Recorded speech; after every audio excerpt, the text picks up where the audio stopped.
Unplug your cleaning routine with the Ryobi 18-Volt One Plus cordless cleaning lineup. From tackling bathroom tile with the soap-dispensing telescoping power scrubber, to cleaning wet and dry messes with the 2-in-1 Wet-Dry Swift Clean Stick Vacuum, to cleaning up pet hair and debris with our advanced stick vacuum, Ryobi has a solution for every cleaning task. And because one battery powers over 300 products, you have the power to do more. Visit ryobitools.com to learn more. Sold exclusively at the Home Depot. The numbers told the story, they always do. It's one of those idiots who believe in analytics. This is a numbers game with Gill Alexander, live from Media Row at Super Bowl 58 on VSiN, the Sports Betting Network. Yes, indeed we are. Gill Alexander, Kelley, Bydlon, live from Media Row. Just what Brent said here in Mandalay Bay, DraftKings Network Super Week. Couldn't be more comfortable, Kelley.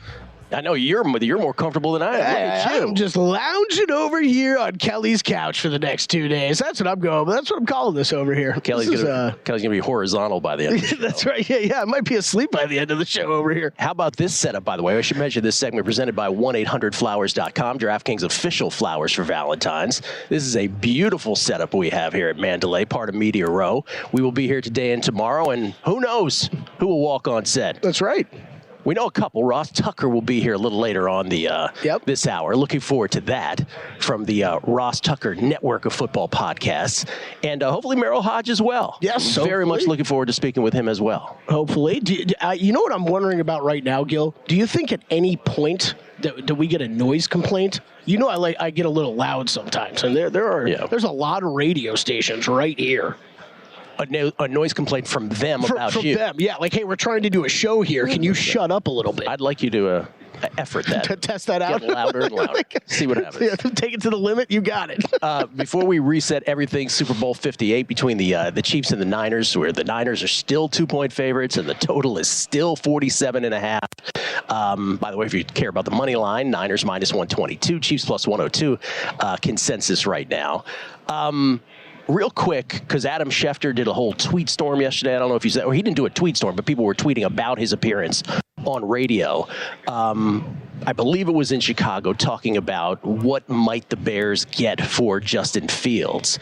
And he was asked, would they get a second-round pick by the hosts? Forgive me that I don't have the host name off the top of my head. And he said, oh, absolutely, second, maybe even a first.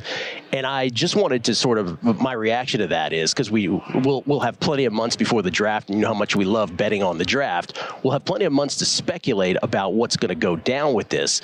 But one of the things that I've consistently said on this show, and I always talk about back in the day when we were kids, right? When the economic structure of the NFL was different, you were able to have a quarterback hold the clipboard. And this was my whole thing about Jordan Love with the Packers this year, where I was like, hey, you know, he might actually be good. He's held the clipboard under the same system. He had it under the same Hall of Fame quarterback for a couple years. You usually turn out great that way. This was the case. I'll just use again the team that I grew up rooting for, whether it was in Washington, whether it was Mark Rippon, who ended up being a Super Bowl MVP, whether it was Stan Humphries, who took his team to a Super Bowl in San Diego, whether it was Trent Green, who, if not for a knee injury, might have had a greater career and obviously got Wally pipped by Kurt Warner there in L.A. The point being, I do think there is a scenario we're going to all talk about. Now, if some team throws the house at the Bears for Justin Fields, obviously they're going to take it. They're going to draft Caleb Williams, and this will be a moot point.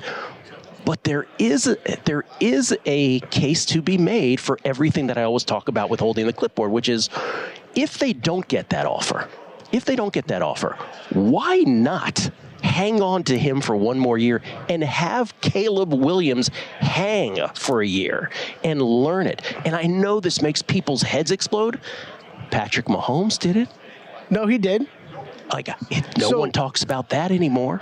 The only pushback I would have on that is Justin Fields and Alex Smith. Is Justin Fields the guy that you want the rookie quarterback learning from? I don't know that he's advanced enough in his career that he could really teach him up. It's a good point, but it would mainly be the system point. But you're right. That would be a difference. Anyway, I just think it's worth putting out there because we talk about it on this show all the time.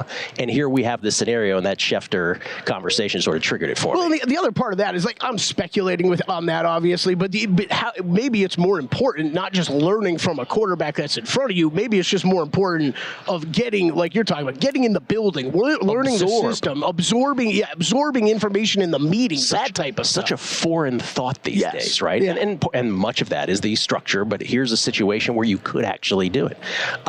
Awards night is tonight, Kelley. Well, first of all, again, before we get to the thoughts of what might happen tonight, which is, I want to get the exact, the correct NFL Honors, Kelley, is what it's called. It's not awards night, it's NFL Honors.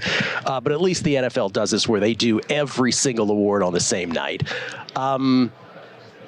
Most valuable player. I'll just say him. You tell me who's going to win. Okay. MVP. Lamar Jackson. Don't sound so excited. Comeback player of the year. DeMar Hamlin. I have no arguments thus far. AP offensive player of the year. McCaffrey. No argument. AP defensive player of the year. This one could go a couple ways. I think. Wait, what did you ask me? Who should win it or who will win it? Myles Garrett will win it.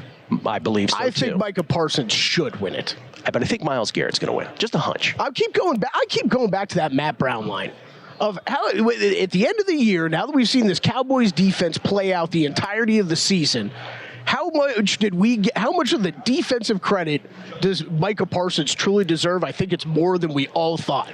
I think you're right, but I'm not sure how many of the voters. By the way, I totally don't mean to Colin Coward you down here from my throne all the way down to the couch, but it does. I don't feel that sort way. of feel that. Anyway, Kelley, what I was saying was this from my perch. You're right, and Matt is right, but I don't know if one of those 50 voters, I don't know how many of those 50 voters look at it that way or know of it that way. You know what I mean? Matt might be too much in the weeds on that. He might be too intelligent for that. No, you're correct. You're correct. Yeah. I'm sorry. I just pulled up a name for one of the finalists that I forgot because we've been discussing this all year where I do have a rule on this. Deron Bland is a finalist. But he didn't achieve your rule. He didn't achieve my rule. He needed one more pick six, and then this award would have just been handed to him. Kelley determines such things. Okay, I think it's Garrett, too. Okay, AP Offensive Rookie of the Year. Stroud. Sorry, Puka. Wrong year, man. Yeah. Wrong year. By the way, I really hope Merrill Hodge gets here because Merrill Hodge, not only did he nail famously the Manziel thing. Yep. But I just learned this yesterday, nailed the Stroud thing too. We'll get into that. Hopefully it shows. I think you're right about that. AP Defensive Rookie of the Year. This one could go a couple ways. Man, I mean, like we talked about it with Jason yesterday, I think it ends up being Will Anderson. I do too. And I don't that way. I don't mean to say it like he doesn't deserve it because he did. It was both him and Turner had those last 4 or 5 weeks where they were incredible and skyrocketed to the top, near the top of this market. But I think Will Anderson's going to end up winning it over Turner. All right, and then finally, AP Coach of the Year. Stefanski or Ryans? Nobody else, right? D'Amico Ryans should win this award. I think so he's going to win this award. You think he wins? I think he wins. Okay, the point of all of that is we're not going to have a big surprise. And even the ones like Defensive Rookie of the Year or Coach of the Year, reasonable minds can disagree, right? Yeah, I think Defensive Player of the Year is up there too. And Defensive Player of the Year. Those three, correct. Yeah. But there's not going to be a Comeback Player of the Year shocker. There's not going to be an MVP shocker. I don't think so, only because of the peer pressure conversation we keep having with Hamlin. That's right. Well, that's tonight. I will lose my mind if Joe Flacco wins that Drew award. Can't do dinner with us because he's got to wait for the final awards to be called for the AP Honors. Yeah, because apparently NBC's got to wait for the MVP to be called and all that. And Comeback Player and MVP are the last two. And I said to him, I go, Hamlin and Lamar, come to dinner. I don't think he was amused. You can write those ones in already. All right, let's review our bets. And specifically, what prop are you most confident about that you have? What are you happiest about in your account? What are you the most sort of worried about in your account? Ooh, interesting question. Okay, so side total. I love that I keep pulling up these numbers with so many sports books and just nothing moves. Painted. It just even here in town. What's your hunch between now and game time? The spread comes down or goes up? First of all, it won't get to 3, right? It won't get to pick them and it won't get to 3. It's not going to get to pick them and it's not going to get to 3. So maybe it moves a little bit on game day, but it's not going to be anything of consequence. Right. And the total, I think I'm more interested in because of how little it's moved. Like, is there an influx of money on game day or on Saturday or something that pushes that finally one way or the other? A tick? I mean, I don't know that it'll be dramatic. I don't know. I think it'd be dramatic, but maybe a point. I could see it going maybe a point either way. So yeah, I did play Chiefs plus 2.5. I am on Chiefs plus 2.5, and then I did the little same game teaser, teased up the Chiefs, total up to play it under. So I'm under 54 on that one. Favorite prop bet and my biggest bet is Isaiah Pacheco over 66.5 rushing yards. I know as the weeks have gone on, Gill, it sounds like I'm the only person with that bet. Yes. So nobody else I haven't has heard mentioned a single soul bring That's up right. this bet. So yeah, that is my favorite one though. Did play some alts with him as well. Man, I'm gonna have to get back. Okay, I mean the ones I'm most scared of though are like the ones that I have the most limited exposure, like our Kyle Juszczyk bets. Like, are you going to be shocked at all if Kyle Juszczyk doesn't get a single carry or a single catch? No, I'm not going to be shocked. We got into a spirited discussion about that prop on the Megapod yesterday with Oh, Rufus. really? Oh, yeah. Spirited. What were his thoughts on it? Well, he was, he's a numbers guy, so he's just going through how seldomly Juszczyk actually gets the ball, and I'm like, it's one carry. The bet is one carry. I did add anytime touchdown on him yesterday too. 12-1 at Stations, Good by for the way, you. if you want to do that. I do have the remaining exacta of the Niners beating the Chiefs at 11-1, and I do have those 3 MVP bets on McCaffrey, Debo, and Kittle at 6-1, 40-1, and 81 respectively. Obviously, financially speaking, I'm most invested in those. I can stand to win the most on all of those. But as far as the props that exist, the one that I'm most confident about, Mahomes over the 26.5 yards rushing, just because I think that number will creep up, and I think he will have 2 strategic runs that will get him there. Of course, the kneel downs are always a little nutty with him. I played the over attempts too. I played his attempts. Oh, good call. And then the one that I am the most sort of, I don't know about, was the touchback one, but that's big plus money too. Yeah. So we'll see. Yeah. We'll come back from Media Row here at Mandalay Bay DraftKings Super Week all morning long here on a numbers game. Ross Tucker will join us. More Super Bowl 58 talk on the other side. Numbers game, VSiN, the Sports Betting Network.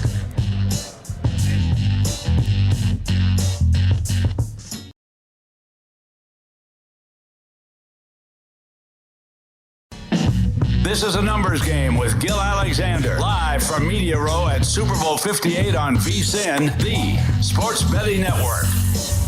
As part of DraftKings Super Week, as Brent said, live from Media Row here, Mandalay Bay, numbers game, Gill Alexander, Kelley Bydlon. This segment presented by DiGiorno.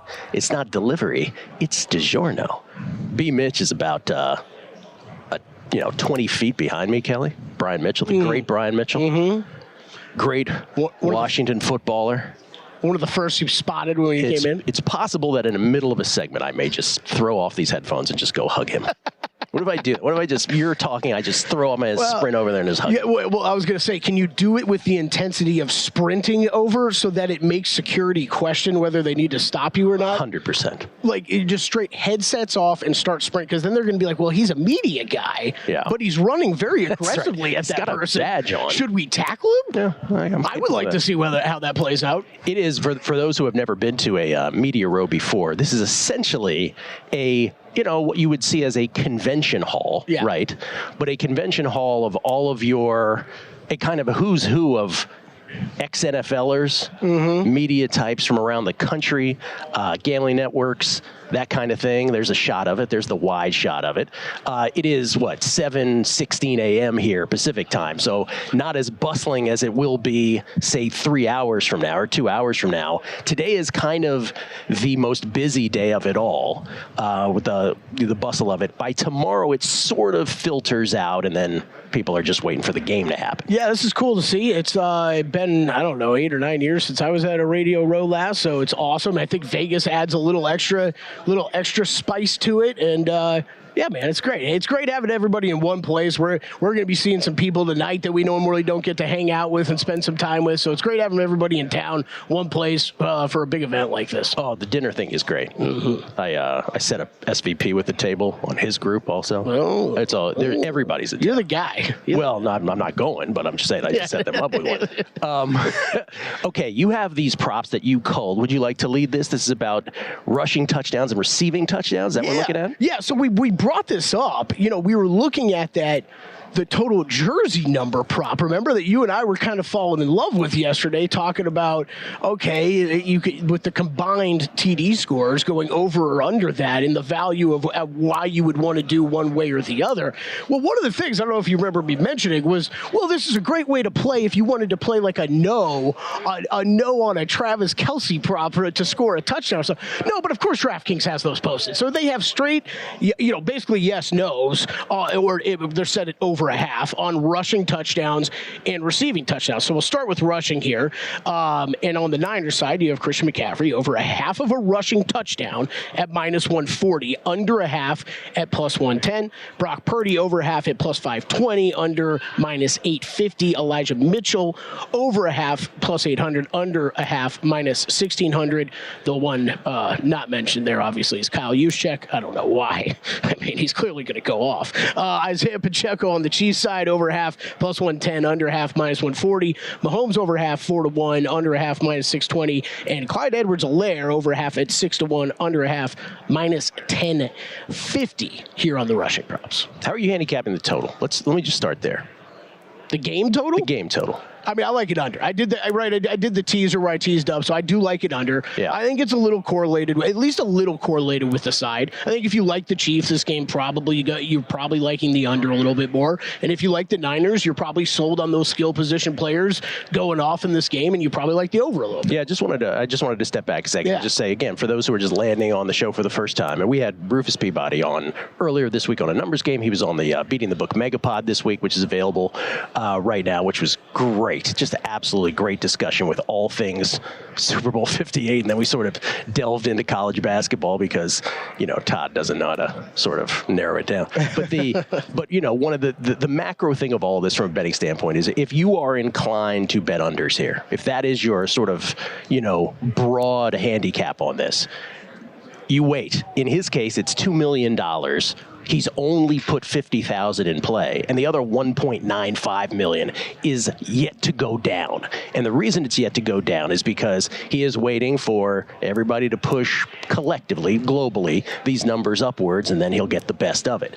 So if that's your North Star, everything else should kind of be correlated to a degree. Now, that doesn't mean like in individual markets like this, you can't find a price or two that you might not like. Right. Is there something in the ones you just mentioned that you like? I think, and it's going to bleed over to the receiving ones when we talk about that, but the fact that we keep joking about these Christian McCaffrey anytime touchdown prices and how absurd they've been. I mean, basically the second half of the season, but into the playoffs, they're over to, -200 every single time, down to -205 on a Christian McCaffrey anytime touchdown. Now, this obviously splits rushing and receiving.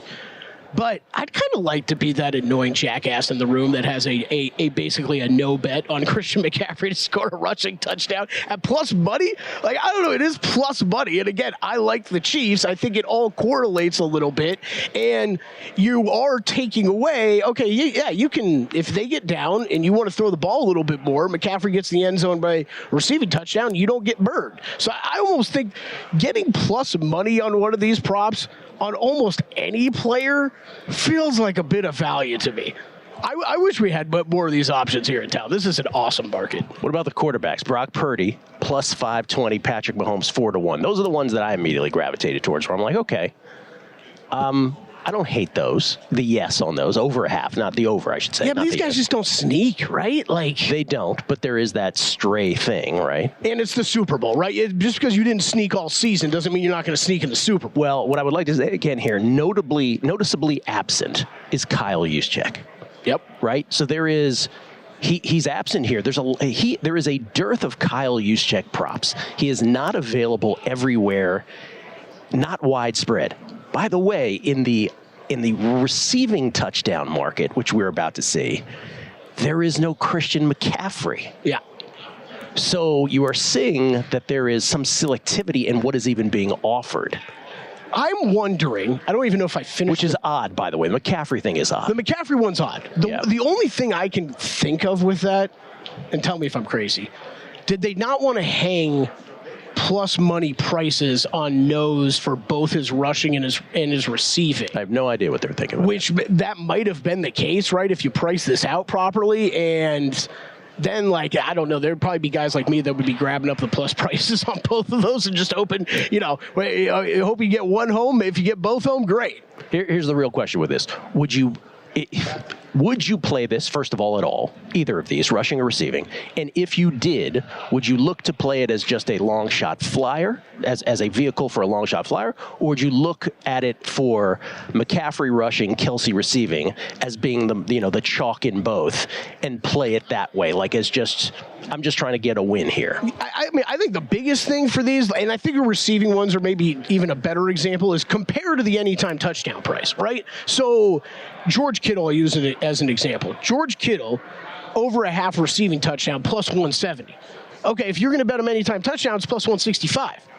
I don't think George Kittle's scoring a rushing touchdown. So I'm going to play the plus 170 in this market. I think so often when we talk about all these DK markets, it's in the ability to shop around for prices of making the same bet basically in the same sports book. So that's the biggest takeaway I would sort of like to have from all this. Again, we're going to throw out a bunch of markets, and some of these, hate to say it, sorry, I know it's not the sexiest thing in the world. Some of them we're not going to have actual bets in. These are two that I would not have an actual bet in, but you just touched on it, Kelley, which is these markets are there's so much volume in terms of the number of markets that, again, we always say from week to week, hey, shop around. This is just a great case of shop within a sports book. Find the market that suits your handicap the best. And you're right, if you do have something here that by proxy is a better bet than something else, this is what you ought to use this for. Yeah, I mean, let's just run through all these real quick. So Kittle, I just laid out. Brandon Ayuk, so over a half receiving touchdown, plus 185 is anytime touchdown price, plus 175. Really think he's going to have a rushing touchdown? It's a 10-cent difference. It gets even bigger here. Rashee Rice, plus 140 on the to have a receiving touchdown. Right now, he's plus 125 for an anytime touchdown score. Do you really think he's running one? Now, Debo, you got to be worried about, right? Like, that's not one I'm jumping to here. I wouldn't do that. And Pacheco, probably not either. But it's those types of things compare, because a 15-cent difference is massive in something like this. All right, and now in the final 45 seconds of this segment, what you've really come for. Usher, first song has been taken down, Kelley. It is gone from everywhere that I can see, at least the spots that we were looking. There seems to be some indication that the song that he starts all his set lists with, My Way, might actually be the song he starts the Super Bowl halftime show with. That seems weird to me, but it looks, if you're reading the tea leaves, that's what it looks like. It was locked out, that it was taken off the board, so it's a whole thing. But with the flyover, we saw 6, didn't we, Kelley? We saw 6, so we nailed that one. We did. Yeah. That was it was a alleged practice run, I guess, but there were 6 planes in there. I'm guaranteeing you it's 6. Yeah. I have some intel. I think it was a good call. So that one we got, and that one's nowhere to be found either. Yeah, that one was long gone early. Did I do that? We may have had helped in doing that. We'll come back. Ross Tucker joins us. Looking forward to this. He's been on the show before. I don't even know that he remembers that. But we're looking forward to having him. Host of the Ross Tucker Media Podcast. That's next right here on A Numbers Game. This is A Numbers Game with Gill Alexander, live from Media Row at Super Bowl 58 on VSiN, the Sports Betting Network. Media Row here at Mandalay Bay. Gill Alexander, Kelley Bydlon, Numbers Game, VSiN, the Sports Betting Network. This segment brought to you by Bear Aspirin, the official sponsor of Fans' Hearts. It's a pleasure to have this gentleman back on the show. I don't even remember. Now, you just said that you do remember being on. I wasn't sure if you did, but it's Ross Tucker, everybody, host of the Ross Tucker Media Podcasts here on the DraftKings Network. It's a pleasure to see you in person. Absolutely, Gill. Yeah, thank you for having me. I'm doing awesome. It's been a really, really fun week. Unfortunately, I got to head home tonight because I'm taking the red eye back. My daughters are at a new school, and tomorrow night's the daddy-daughter dance. They're 10 and 11. Not missing that. How excited are you for that? I'm very excited. Yeah, I mean, how old is your daughter? 10 and 11. 2 of them. Oh, that's great. So I guess I'll walk in with both of them like this. I don't know, but I decided I'm going to pick them both up at the door, one at a time, to show them like what it should be like when somebody takes you out for a date like Honestly, that. like, not to be too corny, but this is like a moment you will remember for the rest of your life. Yeah.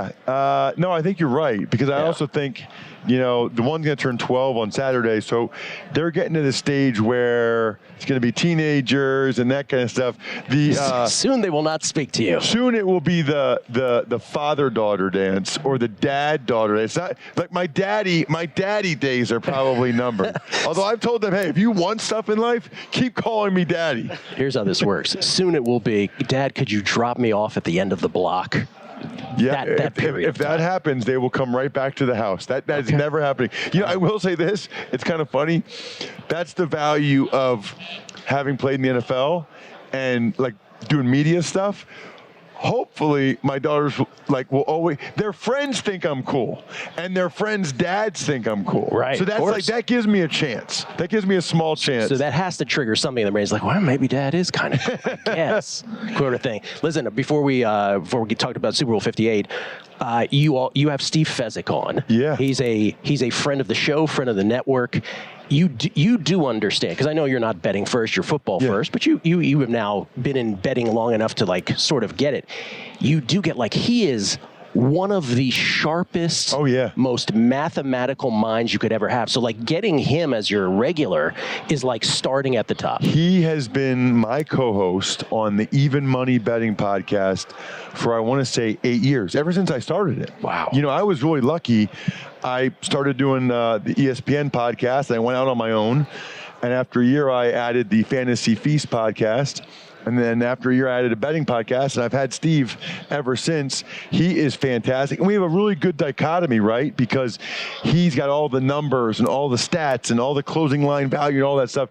And I'm coming at it more from the pure football standpoint, right? So it's good, especially when we have a best bet. We've done very, very well. I think it's a top 3 or I don't remember, number 1 NFL betting podcast. Highly encourage people to check out Even Money. And we're year round, by the way. Yes. So the off season is kind of cool because then we'll bring on guests like you and talk about strategies and theories and stuff like that.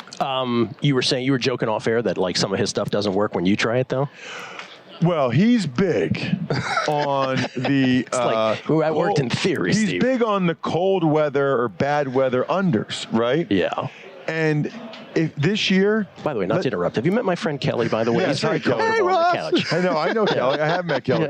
So Kelley, it's funny because it's a great pod. I love listening to those. Oh, thank you. He's probably 7-3 on him this year, Gill. Yeah. The 3 he lost were the 3 when I went in on with him.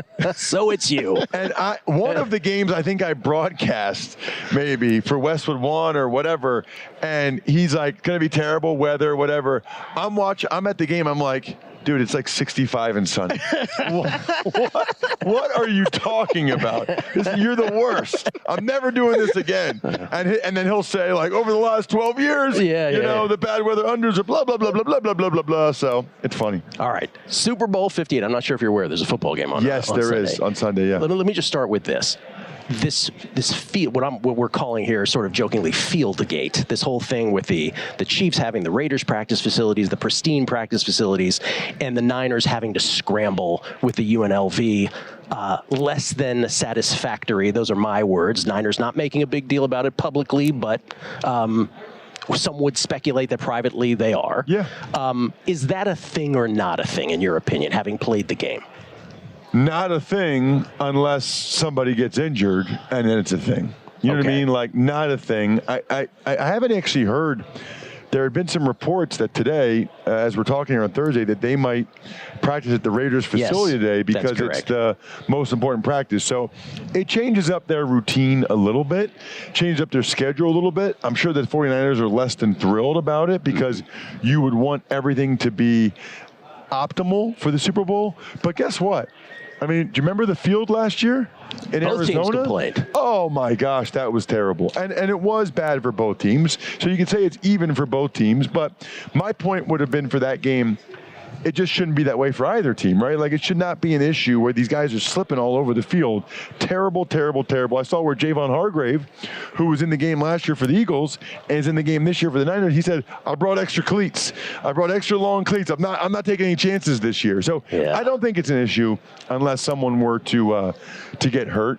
It's just, I would say, a minor inconvenience and alters the schedule. But their schedule's already all messed up this week anyway because it's the Super Bowl. Okay. So let's hope nothing like that happens.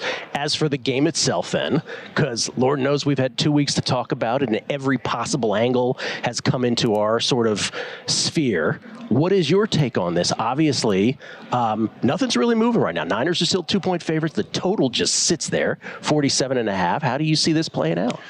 Well, I've been saying this for a while. I can't believe it got picked up by like Fox News that I said I have no idea why the 49ers are favored in the game. I did have Steve Fezzik explain it to me on the Even Money betting podcast. I don't think he did a very good job. I mean, he didn't convince me. It's the power ratings and it's the whole season sample size, and the Niners are 9 points better than an average team, and the Chiefs are 6.5. Hey, Steve, that's great. Sometimes I love Steve. He is like a friend of mine, but sometimes I want to tell him to stick the numbers up as you know what. Okay? Have you watched I don't know what, Ross. What? It was No, I don't know if I can say that on the air.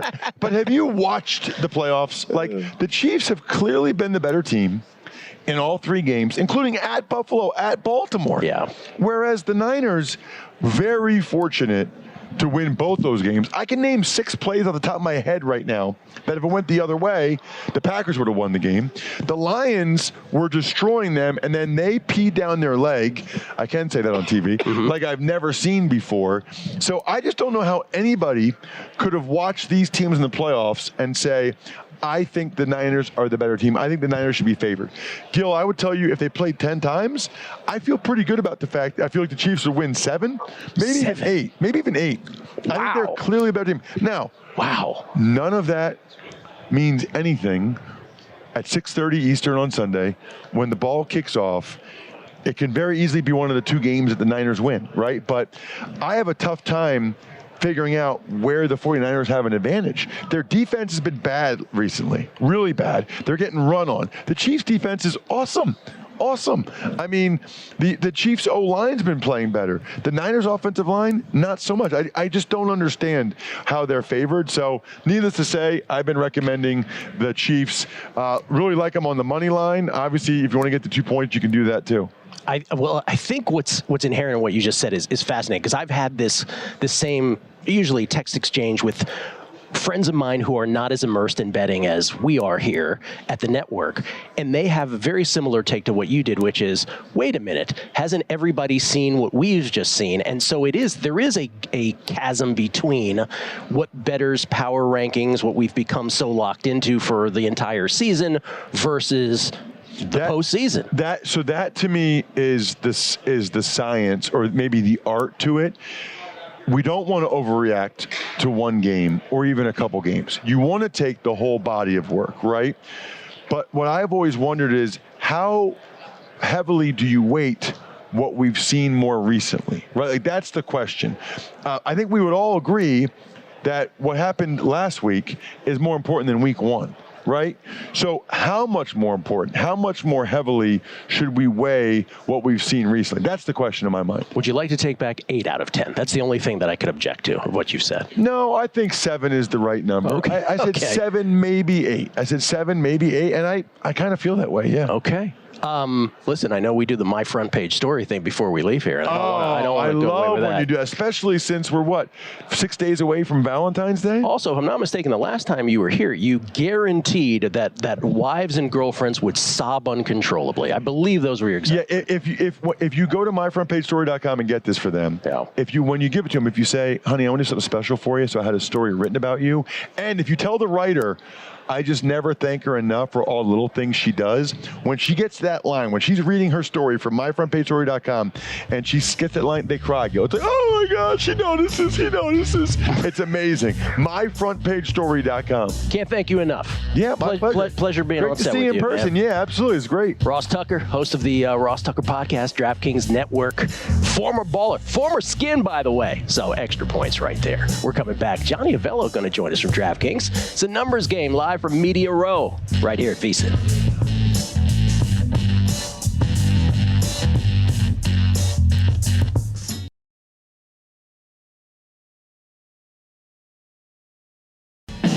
This is a numbers game with Gill Alexander, live from Media Row at Super Bowl 58 on VSiN, the Sports Betting Network.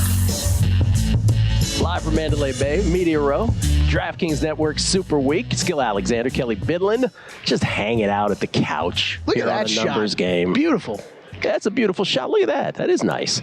The gentleman to my left, to your right on screen, is the great Johnny Avello. By the way, this segment presented by 1-800-Flowers.com, DraftKings official flowers for Valentine's. Johnny just milling about, so we're like, hey, could you come on? And you have obliged. How you doing, man? Great to see you. Great, Gill. You know, when I look at Kelley over there, I got up really early this morning, as I know you did. Yes. And when I look at him over there, it makes me want to lay down. Yes, so me too. It's not good. I'm a little jealous. Now, I wasn't, listen, Johnny, you were kind enough to come on. I wasn't going to read tweets, but I just have to read a couple. This is one, probably the best one from Brian M. Kelley should be live from Lazy River tomorrow. We can make that happen. With a fruity drink in hand, rain or shine. I love the Mandalay Lazy River. Oh, that's a good time. I'm super jealous.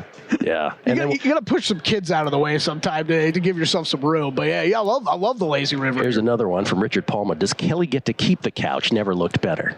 I don't know. They might ask me to after we're done here after 2 days. That's very nice. Yeah, they don't want to pack it up. You can have it. Yeah. $50, do it, Kel. Right, I get it done. If Matt's on tomorrow, we should switch it up. I want to be on the couch too. There you go. There's a little All couch right. talk. I like We'll it. Johnny, okay.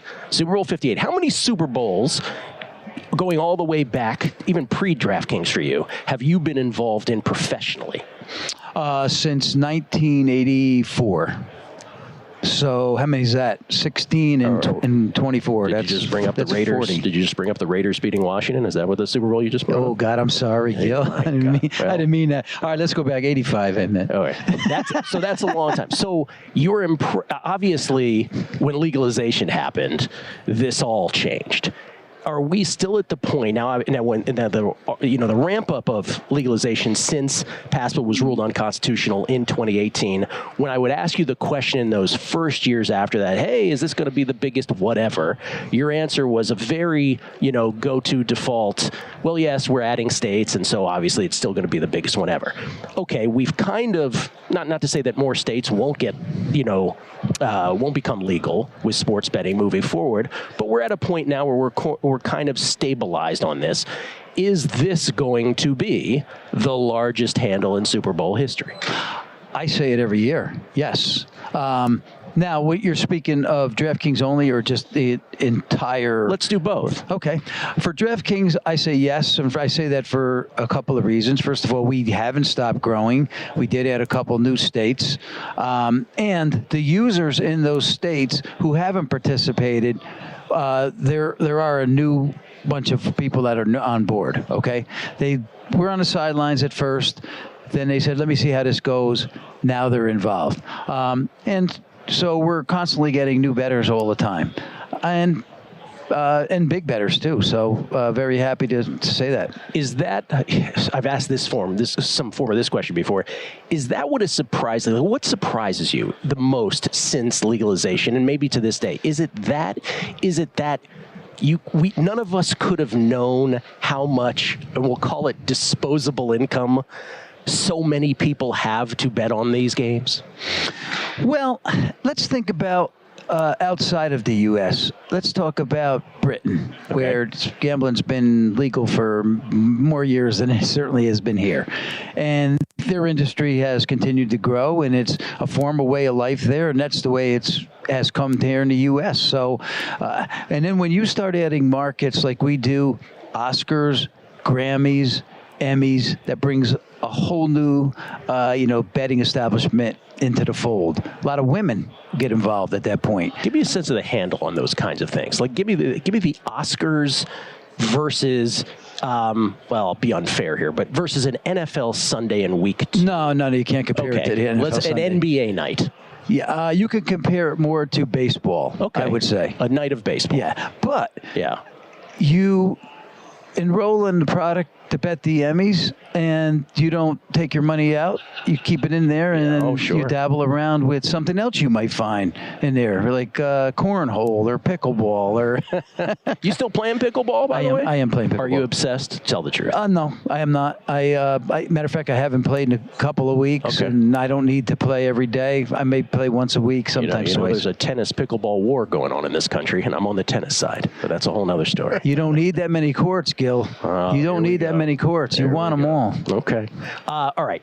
Niners favored by 2, 47.5 it remains. Do you have any sense, based on what you've seen DraftKings betting behavior, maybe you do, maybe you don't, of where this might go, if anywhere? Well, when we opened 2.5, I wasn't sure where it would go initially, and within the course of 36 hours, it dropped all the way down to 1. And then from that point on, I think it was that day, it was a Tuesday, the line went the other way back up to 2, and now it's settled at 2. And I thought it would go back to 2. At this point, we're heavy on Kansas City. There's a lot of Kansas City money coming, although we've taken some pretty good-sized bets. We've taken, $500,000, $600,000 bets on 49ers money line. Oh, okay. But we're still extremely heavy on the Chiefs. So biggest bets on San Francisco, but still more money on the Chiefs. That is correct. Is there a prop that is bet, either perennially or just this year, more than others? The touchdown scores has just been really popular for anytime us. Or first, both? Anytime or first. And extremely, Kelsey's been a moneymaker for the public betting, and so is McCaffrey. Mm-hmm. So you have them both in the fold here, and you have them both first and anytime. So along with some other players who have scored quite a few touchdowns this year. So that prop seems to be the most popular. But we keep adding. And for us, this is not anything unusual, a Super Bowl. It's not like we stress out putting up all these props. We had all these props up by Tuesday because we do this each and every Sunday for each and every game. Yeah. And so, and I was actually talking to Rufus Peabody about this, how, has his edge remained? Because he rose to prominence betting Super Bowl props. And one of the points he did make, he was like, no, because legalized sportsbooks are so used to doing this now on a week-to-week basis, just what you said, that while he still has edges, and he does it, more minutia than anybody, more granular than anybody, that, it's more of a, back in the day, it was like, oh, let's put up no roughing the passer at minus 115. Like, imagine that those lines and the win, for instance, your shop, he said, would roll them out at the same price every year. So it's a different calculus now. It's more used to. Is there a prop? I always ask this. Is there a prop that you guys behind the scenes say flummoxes bettors more? Like, you can't believe they still keep betting this thing over and over, and you'll throw out the same price and you'll be like, wow, why do they keep doing this year after year? Don't they get that this is accurate? They'll take shots on some really big price stuff that most likely is not going to happen, that it hasn't happened. And so, those are out there. But like Scoregami, they like to bet that, and the Octopus, they like to bet those. So I'll tell you the one that I cite every year is will a team score 3 consecutive times? Right. Which is priced super properly. Yes, it is. But for whatever reason, people can't help themselves betting the plus money on no, because they think, how could this possibly be plus money? 2 best teams in football. That seems to be the one that most people cite on that. Did you find that to be the case as well? Yeah, because it doesn't seem like it's realistic, but you and I know it before you know it, they've already scored 3 times. The safety was one in town that they used to bet a lot. With us, not so much, but when I was in a bricks and mortar location, and we got killed on that, you remember the safety was the first score of the game, so we had to pay not only the first, but any safety. And then it happened the next year also, any safety happened. So that's one that we got carried out on, but they continue to bet that thing too also. Was there a matchup, given the postseason teams, and especially when it got down to 8-4, was there a matchup that, say, you or DraftKings or any book would be rooting for better than this one in terms of anticipating a handle? Well, new teams might help.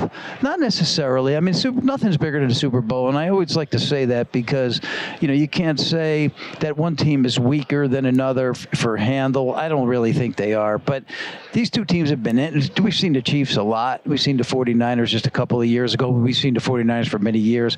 It would have been nice to have, like, the Lions-Ravens in there, something a little different. Would that have driven more handle? I don't think it would have been less handle. No. I don't something that. So a Super Bowl is impervious to the matchup, is what you're saying, basically? Yeah, I really do believe that. And, the Super Bowl has grown as sports betting has grown. It's big. It continues to get bigger every year, and more people come and more people bet, and I don't think it matters who the teams But that wouldn't be the case for, say, an NBA Finals? Like, if it was the wrong teams in the NBA Finals? That would make a difference. That would make a difference. Yeah, so you're not rooting for a Cleveland-Sacramento NBA Finals or something like that. Not to pick on those two, but that would be an instance. That's correct. Okay. Yeah. The great Johnny Avello. Just giving some perspective. Super Bowl 58. Great seeing you, as always. You too. I'd say I'd see you on the pickleball court, but I won't. I'll see you on the tennis court. But Kelley's is fine, right? Fine. I'm ready to go, baby. That's what I like to hear. Thank you, Johnny. Appreciate it, man. We'll come back.